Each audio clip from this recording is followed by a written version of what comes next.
बिस्मिल्लाहिर्रहमानिर्रहीम। आज जी हमारे किचन में बन रहा है देसी स्टाइल में मटन, जिसमें जो ग्रेवी से भी भरपूर है, मसाले भी काम डलते हैं और बहुत मज़ेदार सा ये गोश्त बनता है। ठीक है, एक कढ़ाई ली है जिसके अंदर मैंने 1.5 किलो के करीब मैंने मटन शामिल किया है। ठीक है, फिर इसके अंदर मैंने 2 अदद बड़े साइज़ के प्याज लिए हैं, वो इसके अंदर शामिल किए हैं और थोड़े से मैंने लहसुन के जवे शामिल किए हैं।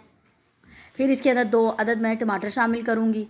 ठीक है, जिसको मैंने गोल स्लाइसिस में काट लिया है। फिर एक दालचीनी का टुकड़ा, एक मोटी इलायची, कुछ तो साबुत जो है वो सूखा धनिया, थोड़ी सी हल्दी और थोड़ी सी का सुरख मिर्च शामिल किया और थोड़ा सा नमक। ये मसाले जो आप अपने टेस्ट के हिसाब से इसके अंदर ऐड कर लें।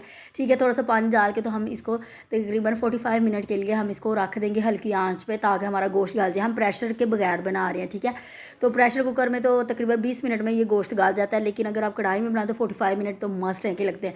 फिर जब हमारे गोश्त में पानी ख़त्म हो गया था, फिर हम इसकी बुनाई करेंगे। इसके अंदर मैंने 2 चम्मच ऑयल शामिल किया है। ऑयल शामिल करने के बाद सारा डिपेंड इसकी बुनाई पे करता है। जितनी बुनाई अच्छी होगी इसकी, उतना ही मज़ेदार हमारा गोश्त बनेगा। फिर इसके अंदर जी मसाला जाएगा जो कि मैंने डाला है दही। दही से इसके अंदर बहुत अच्छा फ्लेवर आता है। बस जी ये मसाले अब दही के साथ हमने इसकी बुनाई करनी है अच्छे तरीके से। फिर हम इसको कवर करके तो हम इसको तकरीबन 10 मिनट के लिए हल्की आंच पे रख देंगे।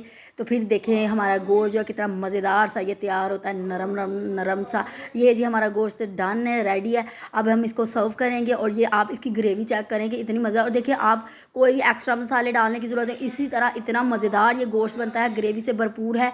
आप एक दफ़ा लाजमी ट्राई कीजिएगा। ये हमारी माएँ जो है ना वो ज़्यादातर इसी तरीके से गोश्त बनाया करती थी। आजकल हम ज़्यादा मसाले डाल के और तरीक़ों से बनाते हैं, लेकिन अगर पुराने तरीके से देखा जाए तो वो इसी तरीके से बनाया जाता था। उम्मीद है आपको आज की रेसिपी अच्छी लगी है तो लाइक शेयर ज़रूर कीजिएगा। कमेंट्स करके मुझे आपने लाजमी बताना है कि आपको ये कैसी रेसिपी लगी है। अच्छी लगी है तो लाइक ज़रूर करें। अल्लाह हाफ़िज़।